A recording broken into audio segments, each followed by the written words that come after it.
قل هو الله أحد الله الصمد لم يلد ولم يولد ولم يكن له كفوا أحد وَلَنَبْلُوَنَّكُمْ بِشَيْءٍ مِّنَ الْخَوْفِ وَالْجُوعِ وَنَقْصٍ مِّنَ الْأَمْوَالِ وَالْأَنفُسِ وَالثَّمَرَاتِ۔ اے مومنو، ہم تمہیں ضرور بے ضرور آزمائیں گے۔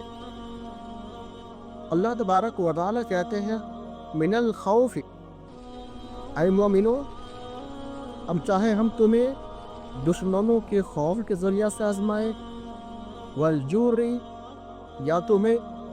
ہم تمہیں بھوک و پیاس کے ذریعہ سے آزمائیں،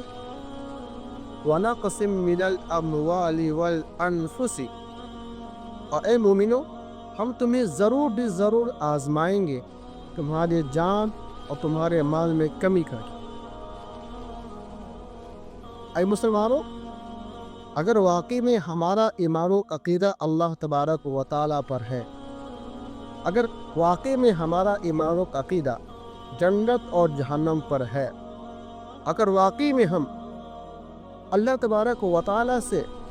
پیار کرنا چاہتے ہیں، اگر واقعی میں ہم اللہ تبارک و تعالیٰ کے محبوب بننا چاہتے ہیں، اگر ہم واقعی میں اللہ تبارک و تعالیٰ سے قریب ہونا چاہتے ہیں، تو یاد رکھو اللہ تبارک و تعالیٰ کا امتحان اس دنیا میں ہم سے اتنا ہی زیادہ سخت ہوگا۔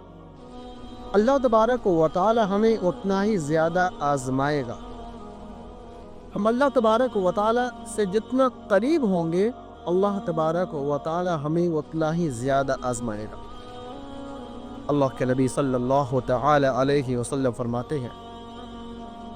ما یزال البلاء بالمؤمن والمؤمنہ فی نفسہ ومالہ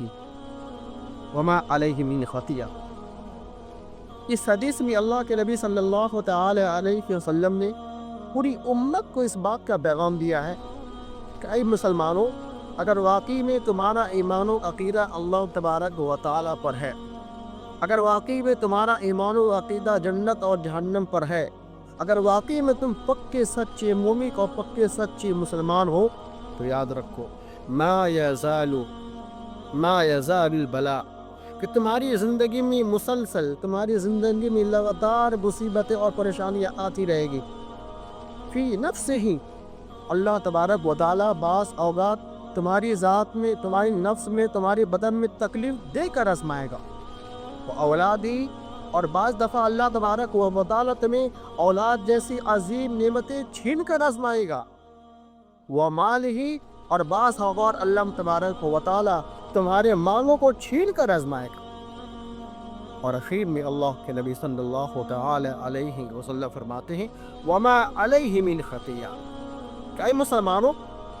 اگر واقعی میں اللہ تبارک و تعالیٰ تمہیں بار بار آزما ہے،